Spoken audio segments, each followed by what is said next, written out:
Hello, girls and boys. Welcome to Storytime Fun. I dedicate this next book to my precious grandchildren, Ethan, Denver, Summer, and Violet.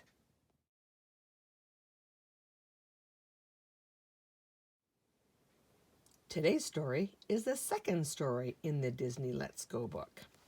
It's called Let's Go to the Airport. Wow, we're finally going on a vacation, Mickey said to Minnie and Goofy as they arrived at the airport. Hawaii, here we come, Minnie said happily. This is my very first airplane ride, exclaimed Goofy excitedly. Look, you guys, he said, I even got a pilot's hat for the trip. At the check-in counter, the agent stamped Mickey's ticket and then Minnie's. Goofy looked and looked for his and finally found it stuck between two ham sandwiches he'd packed for his snack. The ticket agent stamped the ticket. Now don't lose this, she warned Goofy.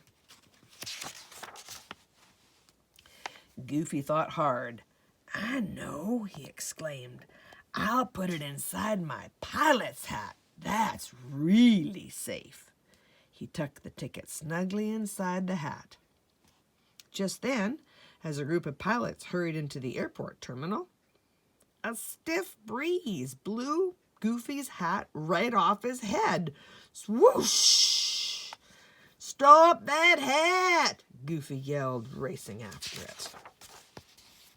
As Goofy chased his runaway hat, he bumped into the pilots, knocking their hats and flight bags in every direction. Gosh, I'm sorry, Goofy apologized as he helped everyone pick up their belongings. The pilots smiled and placed their hats back on their heads and hurried off to their planes. Goofy picked up the last hat and looked inside. Oh no, he cried. One of those pilots took my hat by mistake and my ticket's in it. Don't worry, Goofy, said Mickey. We'll help you find the pilot who has your hat. Minnie put her bags through the X-ray machine and hurried down a long hall to the boarding area. She saw hundreds of people getting on and off planes, but she didn't see a single pilot anywhere. Mickey knocked on the door of the air traffic control tower. Inside, people with radios were telling the pilots when to take off and land their planes. Could you please use your radios to ask the pilots if one of them has Goofy's hat and ticket? Mickey asked.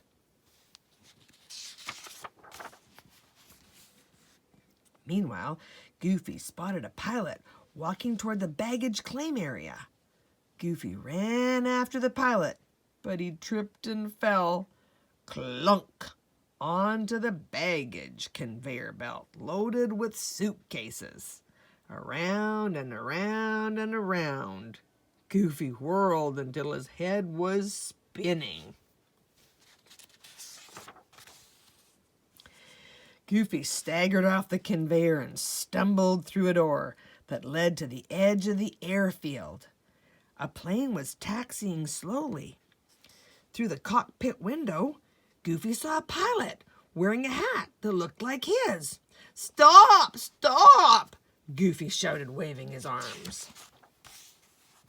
In the control tower, the air traffic controllers saw Goofy waving his arms. Goofy is signaling us to stop that plane, said one of the traffic controllers. She radioed the pilot who was flying the plane. Quickly, the startled pilot stepped on the brakes. Then Goofy saw another plane going by, and another, and another. All the pilots were wearing hats like his. Stop! Stop! Goofy shouted, waving his arms again and again and again. The traffic controllers radioed all the pilots to stop their planes. Soon, Goofy had brought the whole airport to a standstill. Suddenly, one of the pilots began waving at Goofy. I heard the control tower's announcement, the pilot shouted. I've got your hat. Come and get it. Goofy ran up to the door of the plane and the pilot handed him his hat. Luckily, the ticket was still tucked safely inside. Finally, it was time for Mickey and Minnie and Goofy to board their plane. The flight attendant tore off part of Goofy's ticket and handed the rest back to him. That's your return ticket, Mickey explained to Goofy as they sat down and buckled their seatbelts. If you lose it, you won't be able to fly home. Don't worry, Goofy said. This time, I'm putting it in a really safe place. My shoe. Who can see a problem with that? Silly old Goofy. Oh well. That's it for today. See you next time.